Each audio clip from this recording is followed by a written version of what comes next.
সালাতু ওয়াসসালামু আলা রাসূলিল্লাহ বাদ।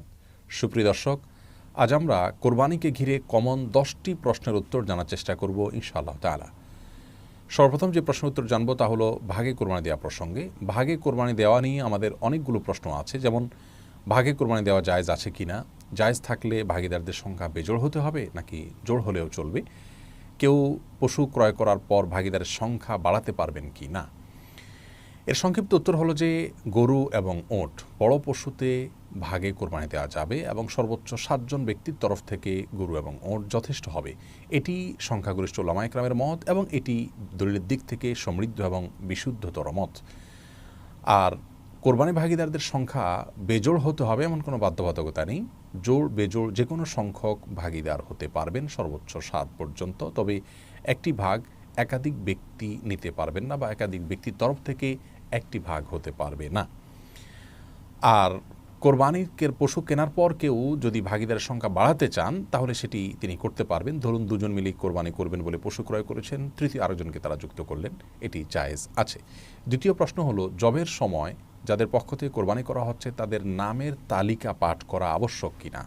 এর সরল এবং সহজ উত্তর হলো এটি জরুরি কিংবা আবশ্যক নয়। তবে যদি কেউ করতে পারেন তাহলে সেটি ভালো, মুস্তাহাব।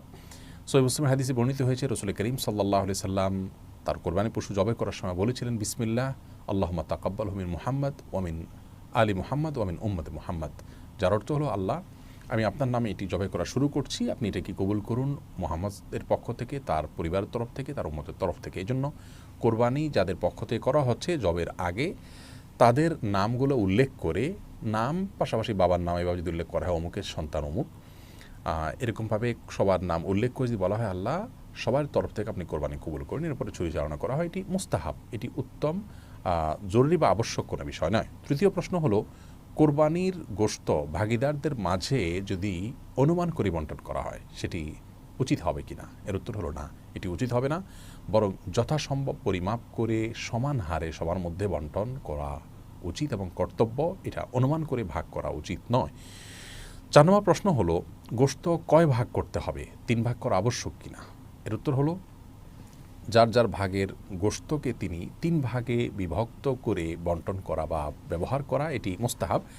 1 ভাগ নিজের জন্য, 1 ভাগ আত্মীয় স্বজন প্রতিবেশী তাদের জন্য, এমনকি যিনি কোরবানি করেছেন এমন কাউকে উপহার হিসেবে পাঠানো যেতে পারে।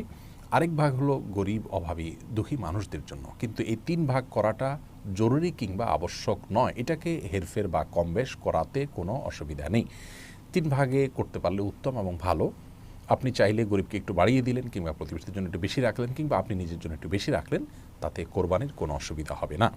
5 নম্বর প্রশ্ন হলো ঋণ করে কোরবানি করা যাবে কি না। এর সরল উত্তর হলো ঋণ করে কোরবানি করা যাবে যদি আপনি পরবর্তী ঋণ পরিশোধের ব্যবস্থা থাকে, আপনি সেই জায়গা থেকে ঋণ পরিশোধ করে দিবেন, এরকম আশা যদি থাকে আপনি অবশ্যই ঋণ করে কোরবানি করতে পারবেন। তবে ঋণ করে কোরবানি করা কারোর জন্য আবশ্যক নয়। আপনি যদি অভাবী হন ঋণ করে কোরবানি আপনার জন্য করা উচিত হবে না, যদি ঋণ পরিশোধের আপাত দৃষ্টিতে আপনার কাছে কোনো ব্যবস্থা না থাকে এবং যার কাছে ঋণ করছেন তাকে যদি আপনি ঘোরাতে হয় সে আশঙ্কা থাকে তাহলে ঋণ করে কোরবানি না করাই উচিত। তবে যদি দেওয়ার ব্যবস্থা থাকে, জোরালো আশা থাকে, তাহলে আপনি ঋণ করে কোরবানি করতে পারবেন। 6 নম্বর প্রশ্ন হলো মৃত ব্যক্তির তরফ থেকে কোরবানি করা যাবে কি না। যদি যায় তাহলে তার গোশত বন্টনের পদ্ধতি কি হবে। এর উত্তর হলো মৃত ব্যক্তির তরফ থেকে কোরবানি করা যাবে। নবী করিম সাল্লাল্লাহু আলাইহি সাল্লামের তরফ থেকে আলী রাদিয়াল্লাহু তাআলা কোরবানি করেছেন। অতএব নিজের মা বাবা কিংবা অন্য কোনো আত্মীয় স্বজনের তরফ থেকে যারা মৃত্যুবরণ করেছেন তাদের তরফ থেকে আপনি কোরবানি করতে পারেন।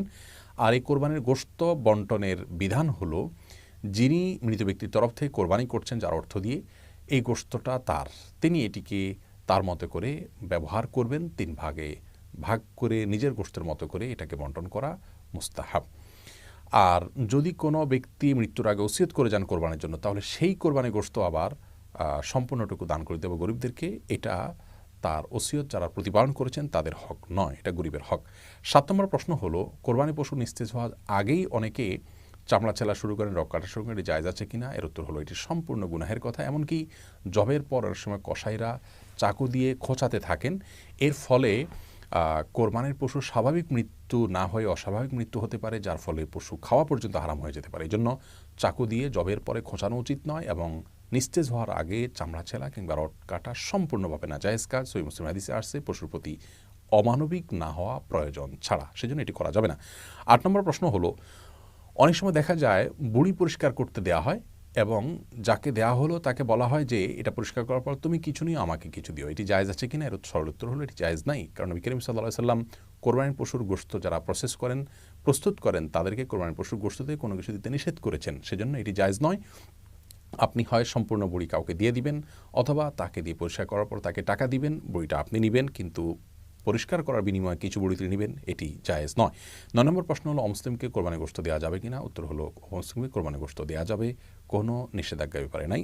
১০ নম্বর প্রশ্ন হলো কোরবানি গোশত কতদিন রেখে খাওয়া যাবে, ফ্রিজে রেখে খাওয়া যাবে কিনা? এর উত্তর হলো যে কোরবানি গোশত ফ্রিজে রেখে খাওয়া যাবে, এবং কতদিন রেখে খাবেন এটি একান্তই আপনার ব্যাপার। এক্ষেত্রে শরীয়ত কোনো সীমানা নির্ধারণ করে দেয়নি যে এর মধ্যে কোরবানি গোশত খেয়ে শেষ করতে হবে।